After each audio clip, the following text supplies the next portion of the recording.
Hello students, my name is Prem Maurya. स्वागत करता हूं आपका अपने चैनल एनसीईआरटी लॉजिक पर। तो स्टूडेंट्स, आज हम पढ़ने वाले हैं क्लास 12 फिजिक्स और आज हम पढ़ेंगे बहुत ही अच्छे टॉपिक कूलॉम्स लॉ। ठीक है, तो चलिए स्टार्ट करते हैं कूलॉम्स लॉ से।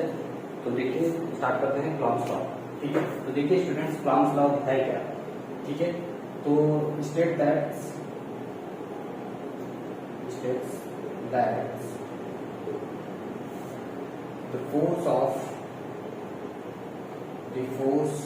of attraction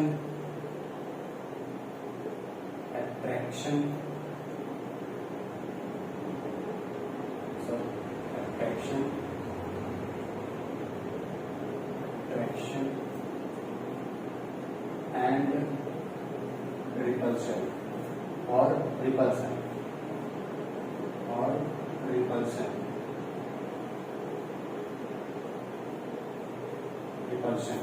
between two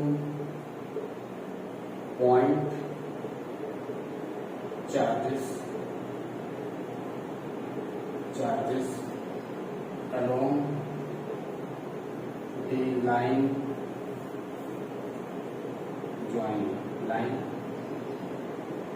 join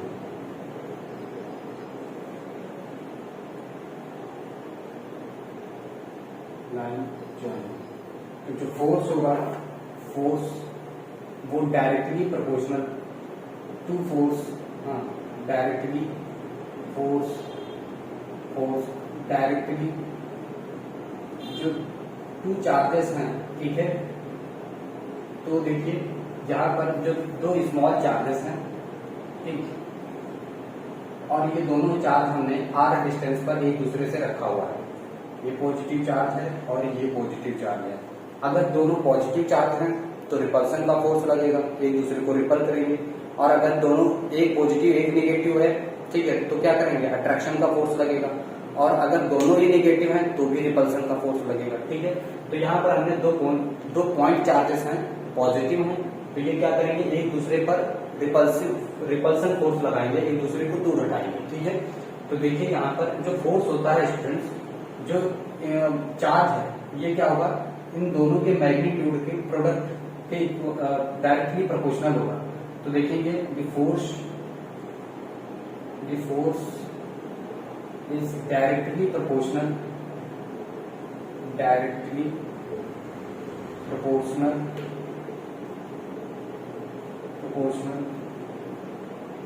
to the product of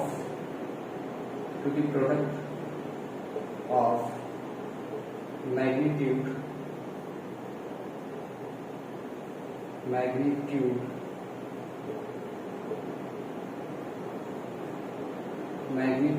of two products ठीक है, इन दोनों के प्रोडक्ट्स पे the force is directly proportional to the product of magnitude। ठीक है, तो जो फोर्स होगा वो डायरेक्टली प्रोपोर्शनल है इन दोनों चार्जेस से। अगर इसको Q1 और इसको Q2 लेट करें तो Q1 इंटू Q2 के डायरेक्टली प्रोपोर्शनल होगा। ये इक्वेशन हमारी फर्स्ट हो जाएगी। और जो डिस्टेंस है स्टूडेंट्स इन दोनों की, तो लिखेंगे द डिस्टेंस फोर्स इज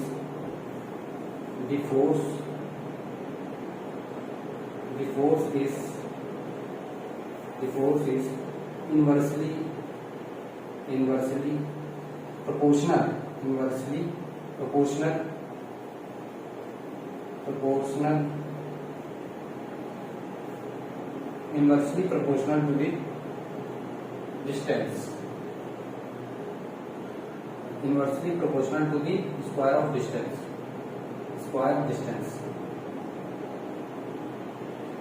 ठीक है, स्क्वायर ऑफ डिस्टेंस, तो डिस्टेंस के स्क्वायर के इनवर्सली प्रोपोर्शनल होता है 1/r²। ठीक है, ये क्वेश्चन हो गई first and second.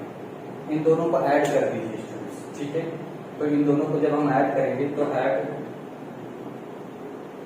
Equation first plus equation second, इन दोनों को ऐड करेंगे तो क्या आ जाएगा, f directly proportional to Q1 into Q2 upon r square, ये आ जाएगा। ठीक है, अब देखिए आगे यहाँ पे, तो यहाँ पे कर देते हैं। देखिए जो फोर्स है तो F, देखिए इस साइन को हटाने के लिए हमें कोई कांस्टेंट लगाना पड़ेगा। ठीक, तो हम यहाँ पे कांस्टेंट रिलेट कर लेते हैं K, तो Q1 Q2 upon r square. ठीक है, तो F इक्वल टू क्या आ जाएगा, F इक्वल टू आ जाएगा K Q1 Q2 upon r square, ये हो गया कूलम्ब लॉ। ठीक है, तो फोर्स की यूनिट न्यूटन होती है, तो K की यूनिट क्या हो जाएगी, तो यूनिट ऑफ K। ठीक है, इसको फाइंड करेंगे K की यूनिट क्या होगी। तो देखिए आप क्या करिए, इसको उधर भेज दीजिए, इन चार्जेस को इधर भेजिए, तो क्या हो जाएगा F, ये इधर से उठ के इधर जाएगा तो R इंटू में हो जाएगा आर स्क्वायर, ये दोनों इंटू में है, इधर आएंगे डिवाइड में हो जाएंगे, तो Q1 Q2, ठीक है, इक्वल टू इधर क्या बच गया आपका K। ठीक है, तो देखिए फोर्स की यूनिट क्या होती है, न्यूटन, इनटू डिस्टेंस की यूनिट मीटर, तो यहाँ पर क्या हो जाएगा मीटर स्क्वायर हो जाएगा, मीटर स्क्वायर हो गया। ठीक है, चार्जेस की यूनिट क्या होती है, कूलम, तो कूलम का C से लिखते हैं तो C स्क्वायर हो जाएगा, तो न्यूटन मीटर स्क्वायर पर कूलम स्क्वायर हो जाएगा। क्या हो जाएगा, इसको सिंबल से लिखें तो न्यूटन को यहाँ पे स्मॉल से लिखेंगे न्यूटन, तो यहाँ पर न्यूटन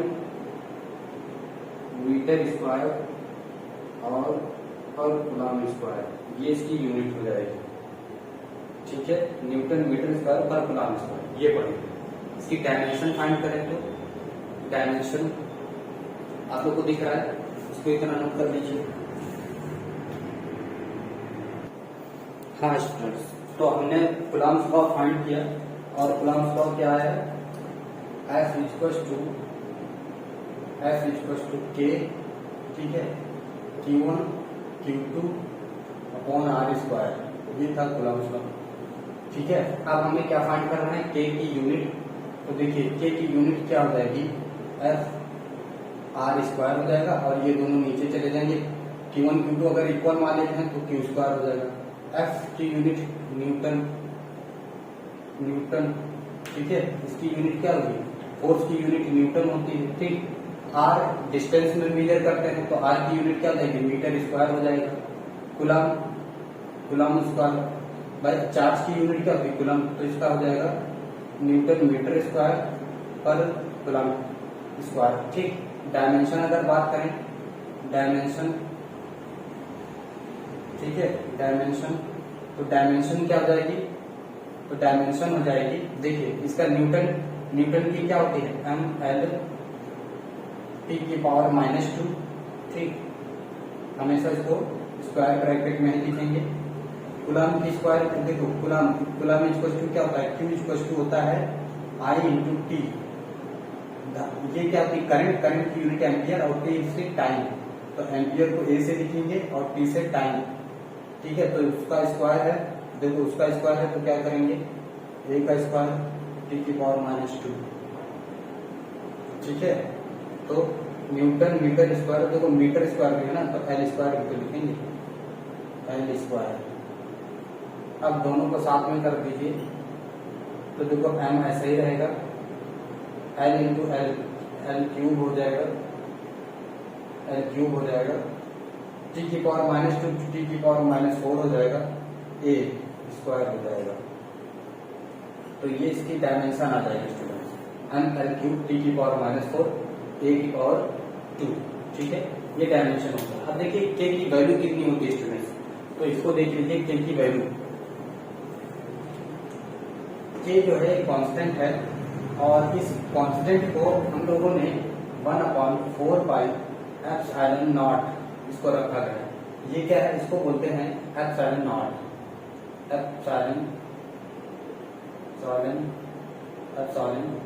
नॉट, ठीक है, एप्सिलॉन नॉट, ठीक, एप्सिलॉन नॉट इसको बोलते हैं। ये है क्या, ये परमिटिविटी है, permittivity of free space, free space, free space, ठीक है, फ्री स्पेस। ओके, तो स्टूडेंट्स जो ये 1/4 पाई एप्सिलॉन नॉट है, इसकी वैल्यू होती है 9 इंटू 10 की पावर 9।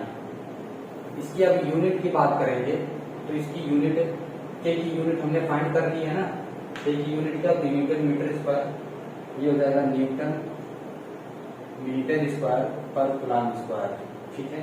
अब हम देखेंगे स्टूडेंट्स एप्सिलॉन नॉट की वैल्यू क्या होती है, तो देखिए k equal to 1/4 pi epsilon not.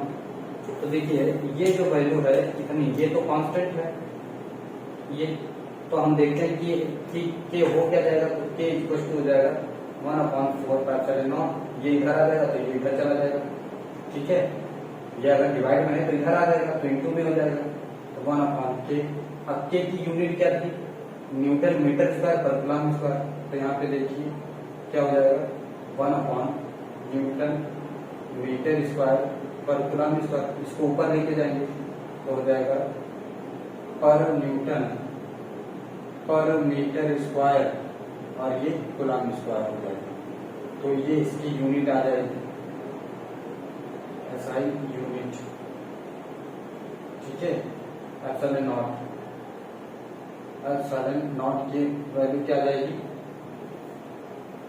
ये हो जाएगी पर न्यूटन पर मीटर स्क्वायर कूलम स्क्वायर।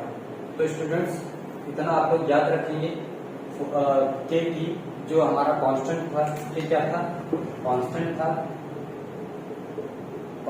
था, ठीक। इस कांस्टेंट की वैल्यू कितनी आई है, इस कांस्टेंट की वैल्यू है, यानी इसको हम क्या बोल सकते हैं 9 इंटू 10 की पावर 9 न्यूटन मीटर स्क्वायर पर कूलम स्क्वायर, ठीक। ये के की वैल्यू हो गई।